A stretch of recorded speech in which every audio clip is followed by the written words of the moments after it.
안녕하세요. 손벌은 나쁜 시어머니와 신우 때문에 남편과 헤어진 30대 여성입니다. 남편과는 회사 선배가 주선한 소개팅에서 만나게 되었습니다. 어느 다른 연인들처럼 울고 웃으며 연애를 했고 만난 지 2년이 되던 날 남편이 저에게 정식으로 프로포즈를 해왔어요.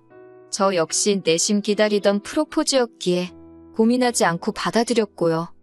그런데 문제는 돈이었어요. 둘 다 연봉이 평균 이상이었으니 돈이 문제가 될 줄은 생각지도 못했는데 둘 다 사회생활을 늦게 시작했던 상황이라 재정 상황을 오픈하고 보니까 저는 4천, 남편은 5천밖에 못 모았더라고요. 하지만 솔직히 말해서 저는 제가 결혼한다고 하면 친정 부모님께서 어느 정도는 도와주실 거란 건 알고 있었거든요. 저희 친정은 부모님이 사업을 하셔서 여유가 있는 편이었으니까요. 그래서 비록 저희 둘이 모은 돈이 9천밖에 되지 않았지만 친정 부모님과 시부모님으로부터 도움을 받으면 뭐 큰 문제는 없을 거라 생각했네요. 하지만 남편이 말하길 자기 집은 그러니까 시댁은 금전적으로 지원을 해주실 만한 상황이 못 된답니다. 그래서 고민 끝에 친정 부모님께 저희의 재정 상태를 솔직하게 말씀드리고 얼마나 도와주실 수 있을지 여쭤봤지요. 그러자 친정아버지가 그러면 당신 소유한 서울 30평대 아파트에 들어와서 살라고 하시더라고요. 살면서 돈 모아서 능력될 때 독립하는 조건으로요.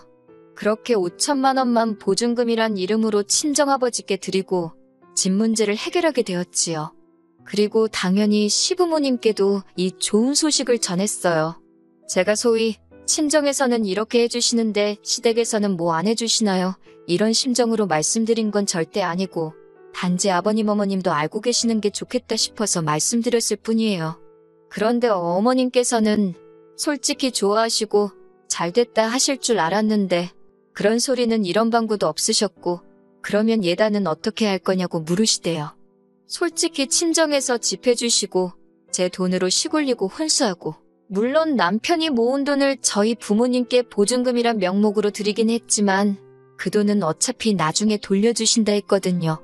그러니 따지고 보면 시부모님은 아무것도 안 해주시는 상황이었는데 예단 이야기를 하시니 황당하더군요. 그래서 제가 예단이 꼭 필요할까요? 하고 물었어요. 그랬더니 어머님께서 당연한 거 아니냐? 내 아들 공짜로 데려가려고 그랬냐 하시는 거예요. 순간 그럼 예단 받고 아드님 저한테 파시는 거냐고 따지고 싶더라니까요. 하지만 차마 그럴 수는 없어서 남편과 상의 끝에 허례허식은 생략하기로 했다고 말씀드리니 어머님이 그런 건 어른들이 정해주는 거지 니들 마음대로 하는 게 아니라나요. 어머님과 얼굴 붉히고 싶지 않아 일단 제가 남편하고 다시 한번 상의해보겠다 하고 한 발 물러났어요. 그리고는 남편한테 어머님이 하신 말씀을 전하며 어떻게 했으면 좋겠냐 물었습니다.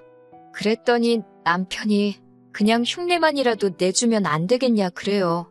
솔직히 제 편을 든다고 해야 하나 남편이 내가 해결하겠다 뭐 그런 식으로 나와주길 바랬는데 오히려 저더러 어머님한테 맞춰드리란 식으로 나오니까 기분이 좋진 않았지요. 하지만 좋은 날 앞두고 어머님이랑 기싸움 하는 것도 내키지는 않아서 남편 의견을 따라주겠다 했습니다. 그리고 이튿날 300만 원을 예단비로 보냈어요. 그런데 황당하게도 바로 다음날 어머님이 남편을 통해 제가 보낸 300만 원을 되돌려 보내셨더군요.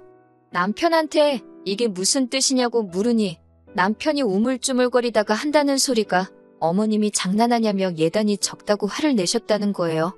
제 주변에도 결혼한 친구들이나 선후배들이 꽤 있었는데 이런 일은 듣도 보도 못했거든요. 그래서 남편한테 싫으면 마시라 그래 나도 더는 못한다고 전해드리라 했습니다. 남편이 난처한 표정으로 그런 말을 어떻게 하냐 그러길래 그런 말도 못 전할 거면 그냥 이 결혼 깨자 했네요. 남편이 남이 편이라더니 지금 당신이 딱 그렇다고 제가 처음으로 남편의 태도에 대해서 화를 냈지요. 그러자 남편이 그런 뜻은 아니었다면서 자기가 중간에서 잘 말씀드리겠답니다. 그러면서 마음 상하게 해서 미안하다고 몇 번을 사과를 하대요. 그래서 이번이 마지막이다 하고 넘어갔어요. 그리고 결국 예단은 없던 일이 되었고요. 이후로 남편과 저는 부부의 연을 맺었고 친정아버지의 배려로 남부럽지 않은 신혼생활을 시작할 수 있었습니다.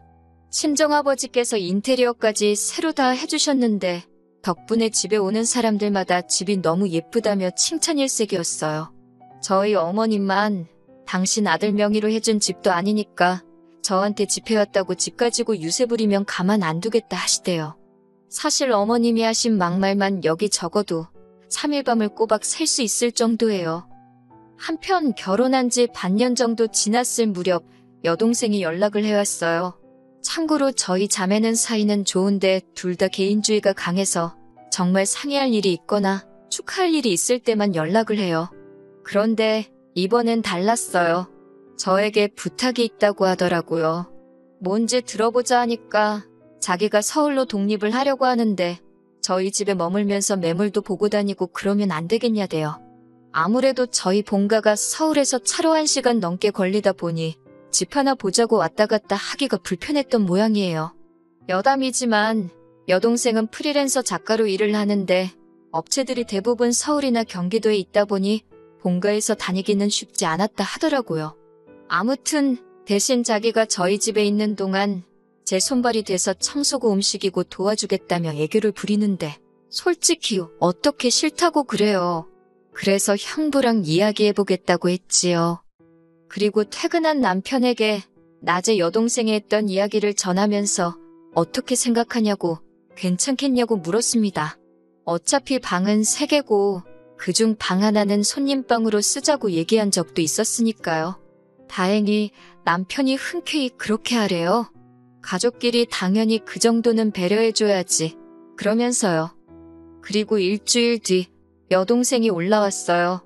제가 출근을 하면 여동생은 집에서 일하고 중간에 나가서 집도 알아보고 그러다 짬이 나면 밑반찬도 해주고 청소도 해놓고 그러더라고요. 솔직히 제 입장에선 여동생이 너무 잘 챙겨줘서 오히려 미안할 정도였답니다.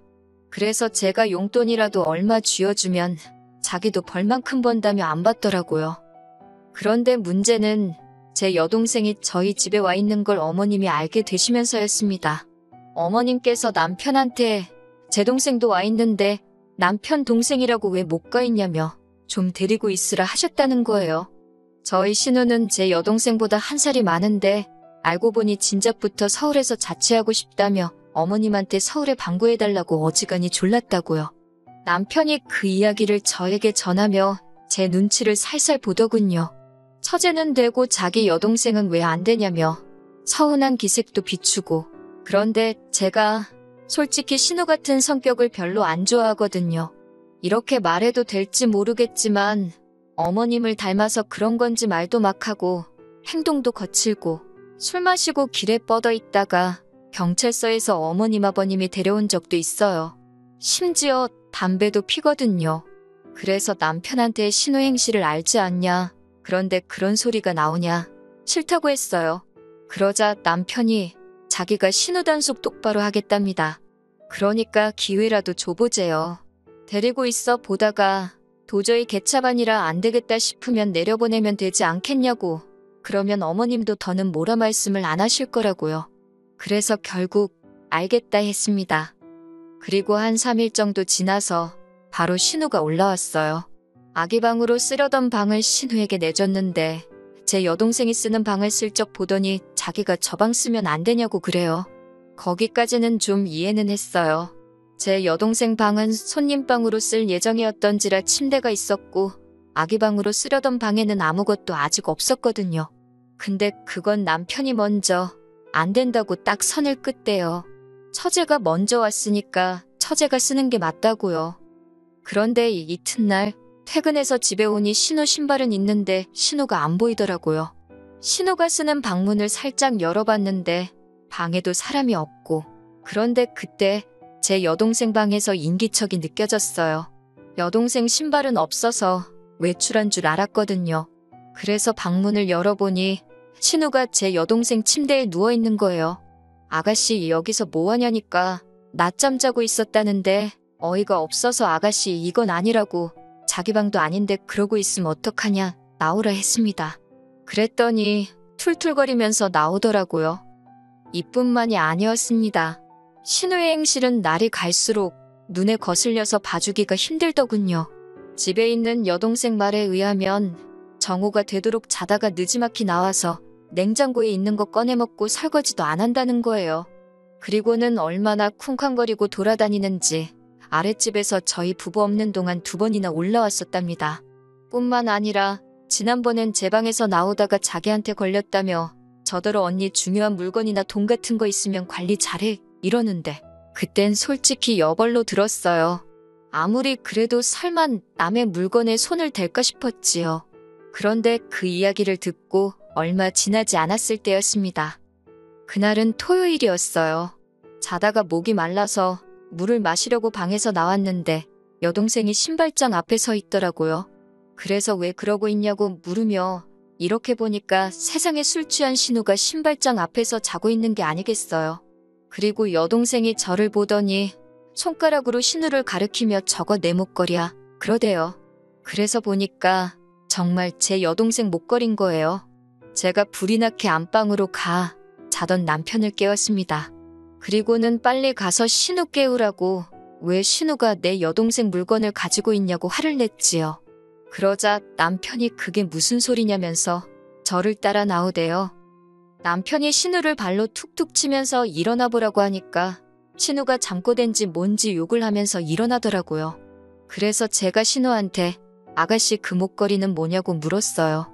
왜 내 여동생 목걸이를 하고 있느냐고요.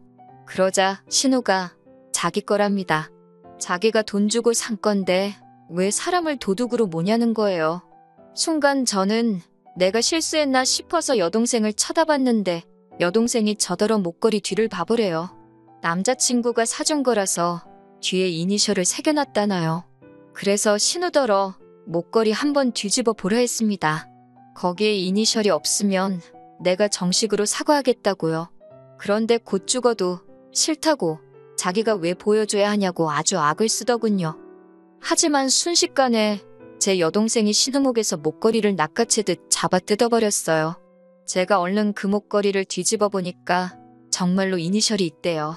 그러자 들킨 게 쪽팔렸는지 신우가 제 여동생더러 완전 미친 엑스 아니냐고 욕을 했습니다. 제 여동생도 지금 뭐라고 했냐며 신우한테 똑같이 소리를 쳤고요. 그러니까 신우가 나이도 어린 게 까불지 말랍니다. 이번에도 제 여동생이 질세라 나이가 문제냐고 지금 그쪽이 잘못하지 않았냐고 다시 받아치대요. 결국 집안은 순식간에 아수라장이 되었고 남편이 신우를 제가 여동생을 막았습니다. 그러니까 신우가 더 기고만장해서는 제 동생더러 개같은 엑스라는 둥 어쩐다는 둥 쌍욕을 퍼붓더군요. 저도 열받아서 신우한테 내 동생한테 말 그따위로 하지 말라고 했어요. 도둑질한 것도 괘씸한데 한마디만 더 하면 지금 당장 집에서 내보낸다고요. 그러니까 신우가 또 욕을 하면서 방문을 쾅 닫고 들어가대요. 그리고 이 일은 솔직히 그냥 없던 일처럼 지나가려고 했어요. 신우도 성인인데 반성을 했겠지 생각했고 더 따지고 들어봤자 서로 좋을 게 없을 것 같았으니까요.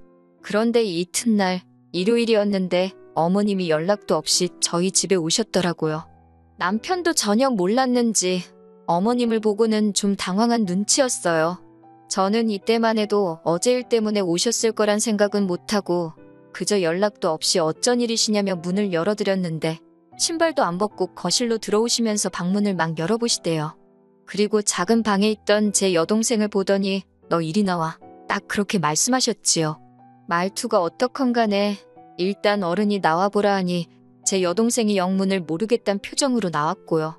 근데 제 여동생이 거실로 나오니까 어느새 신우도 거실에 나와서 소파에 앉아있고 그리고 그 앞에서 어머님이 갑자기 리모컨을 쥐어드시고는 제 여동생 머리를 딱 때리시더라고요. 그 속도가 얼마나 빨랐는지 저나 남편이 막을 새도 없었네요. 동생이 악소리를 내면서 머리를 부여잡고 다리에 힘이라도 풀린 건지 주저앉았습니다. 제가 순간 눈이 돌아가서는 어머님더러 이게 뭐하는 짓이냐고 소리를 질렀어요. 그러니까 이번엔 제 머리도 딱 때리시면서 니네 둘 다 그러는 거 아니랍니다. 망할 엑스들이 붙어먹고 자기 딸을 무시했다나요? 그러면서 내가 오늘 니들 가만두나 보재요. 그러니까 남편이 어머님더러 이게 무슨 짓이냐며 어머님을 온몸으로 막으며 저더러 방으로 처제 데리고 들어가랍니다. 마음 같아선 어머님 머리채라도 잡아채고 싶었지만 일단은 남편 말대로 우는 여동생을 끌어안고 방으로 들어갔어요. 경찰 부르라고 동생 손에 핸드폰 쥐어주고 다시 나왔더니 신우가 실실 웃고 있대요. 저도 그때부턴 에라 모르겠다 하고 어머님더러 노망나셨냐, 제정신 맞으시냐 악을 썼습니다. 지금 여기가 어디라고 들어와서 이런 짓을 하시느냐고요. 그러자 어머님이 제 대가리를 뽑아버리겠다고 저를 당장이라도 때릴 기세로 달려드시는데 정말 다행히 때마침 경찰이 왔고 여동생이 문을 열어주면서 경찰들이 현장을 보게 되었어요. 경찰한테 지금 이 아줌마가 나랑 내 동생을 때렸다고 데려가라 했어요. 실제로 저나 여동생이나 이마에 뻘겋게 혹이 올라와서 뭐 증거고 나발이고도 필요가 없었지요. 저희라고 부모가 없나요? 뭐가 없나요? 바로 친정부모님한테 연락드렸고 그러자 친정부모님이 아는 변호사분까지 대동하고 경찰서로 가시겠다며 저희한테도 그 집에서 일단 나오라고 하시대요. 하지만 그대로 나갈 순 없어서 마트에서 사뒀던 쓰레기 봉지에다가 남편하고 신우 물건 처박아서 현관 밖에 내놓고 현관 비밀번호를 바꿔버렸지요. 그리고 여동생하고 나와 병원 가서 진단서 끊었습니다. 그리고 나니까 남편한테 전화가 왔어요. 장인 장모님이 변호사란 사람까지 데리고 여기 오셨는데 무슨 일이냐며 저한테 빨리 와서 경찰한테 설명을 해달래요. 그래서 알겠다고 하곤 여동생 데리고 경찰서로 갔습니다. 경찰서에 도착하니 남편이 마치 살았다는 표정으로 빨리 가서 아무 일도 아니었다고 이야기 좀 해보라고 난리더군요. 태연하게 저희 변호사한테 그리고 경찰한테 방금 끊어온 진단서를 보여줬습니다. 그리고는 고소하고 싶다고 했어요. 그러자 남편이 가족끼리는 원래 고소 같은 거 못한다나요? 그래서 가정폭력은 된다고 제가 알려줬네요. 그리고 덤으로 너랑 이혼도 할 거라고 했지요. 그러자 남편이 그제서야 어머님이 나이도 드시고 그러다 보니 감정 조절을 잘 못하셔서 그런 거라며 저더러 한 번만 참고 넘어가 달랍니다. 감정 조절 못하는 거야 어머님 사정이지. 내 알바냐고 탁 쏘아붙였어요. 그리고는 제가 됐다고 다 필요 없다 하고 나머지는 변호사하고 이야기하라고 했네요. 그리고 이후로 어머님에 대한 고소를 취하하는 조건으로 남편과 협의 이혼했습니다. 원래는 고소 취하도 안 해주고 합의도 안 하려고 했는데 그러면 이혼이 소송으로 넘어가서 질질 끌리게 생겼더라고요. 더는 그쪽 인간들 때문에 스트레스 받기 싫어서 그냥 쉬운 길로 갔네요.